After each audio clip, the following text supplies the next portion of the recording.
Okay, Wednesday, the 8th, we're on full body, 4, 5, or 6 rounds, your choice. Swings, squat with high pull, plank walks, bike crunches. So swings is another exercise that is really ideal with a kettlebell, but I know we don't all have them. There's your swing. I think it was squat with high pull. Squat with high pull. I guess you could do it like either like this. You could probably do it like this too if you wanted. However you want. Plank walks. Three each way equals 1. 3 one way equals 1. So high plank position. 1, 2, 3, 1, 1, 2, 3, 2, 1, 2, 3, 3 up, 2, 10, okay?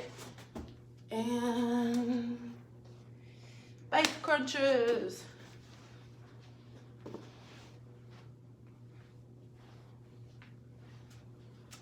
All right, so swings.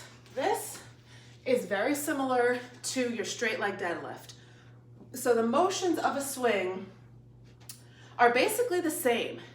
You're just having a little bit of added movement because you're swinging a weight with your arms at the same time. So when we did our straight leg deadlift, we had the weight in front of us and we went down and then we stood up.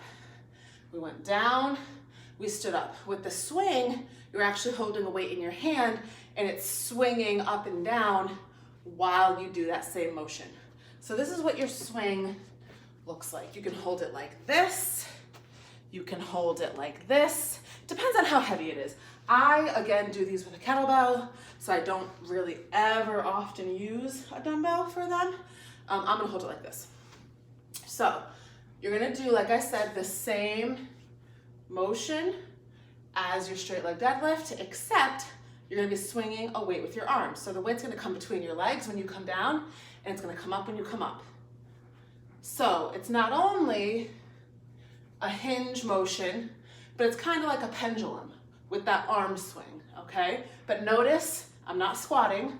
My butt goes to the wall. There's a slight bend in my knee. My back folds down, but it's still straight.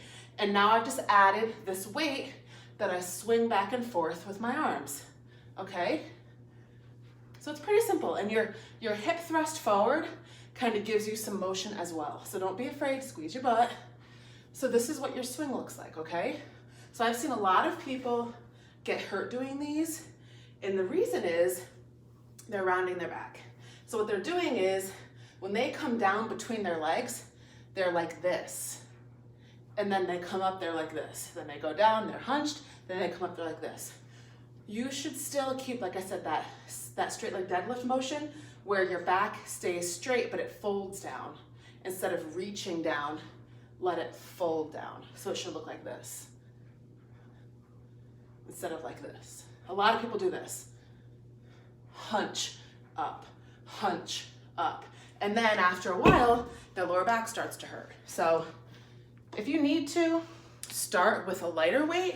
I've even had people do swings with no weight before, just to really get the motion down, and then you can add weight. Squat with high pull.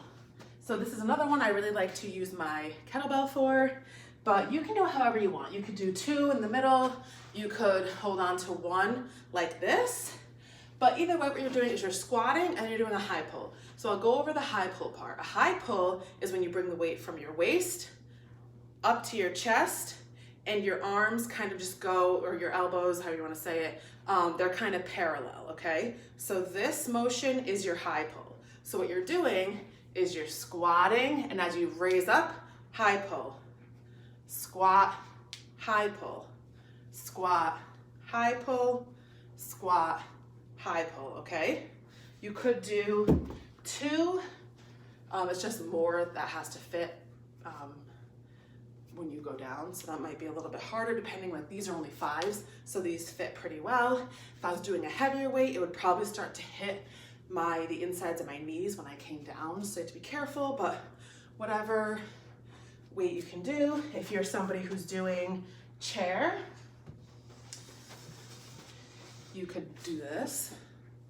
Actually, I would probably do one. I would leave it hanging, and then as I stood up, pull. Leave it hanging when you sit, pull when you stand. That's how you would do it if you can't do the squat, okay? Plank walk. Okay, so this is hard to show, so I'm not gonna like go back and forth or not go crazy. I'm just gonna try to show you like one way. So basically what you're doing is you're in high plank position and you're moving like this. Inch over, step together. Over, step together, over, step together. Once you've done that 3 times, that equals 1, okay? Over, over, over, 2, over, over, over, 3, up to 10, okay? So that's how you count it. 1, 2, 3 is 1. 1, 2, 3 is 2. 1, 2, 3 is 3. 1, 2, 3 is 4, up to 10. This is what it looks like. I'm not gonna do it in that count. I'm just gonna walk toward the camera in the way I want you to do it so you can see what it looks like. So my butt is staying down, step, close, step, close, step, close, step, close, step, close, okay?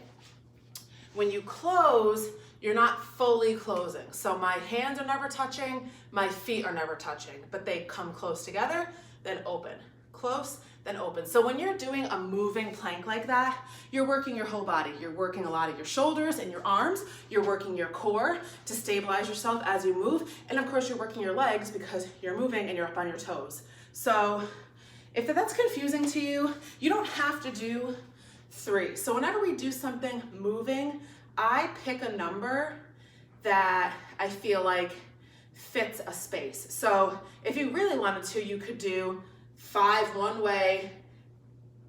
Well, I guess it depends on how big, or however many, like say, I have a big area down here, but it's filled with my son's toys. If it wasn't filled with his toys, I could just keep going. Like I could do 1, 2, 3, 1, 1, 2, 3, 2, and I could keep going that way. Or however big, like I said, your space is.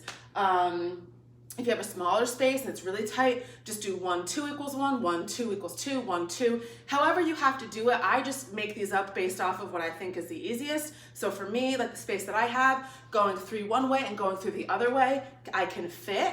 But like I said, if you can't fit, do it different. You know, however you have to do it, that's fine. It's not, you know, meant to be this like, have to strictly follow. It's just, that's just what I came up with.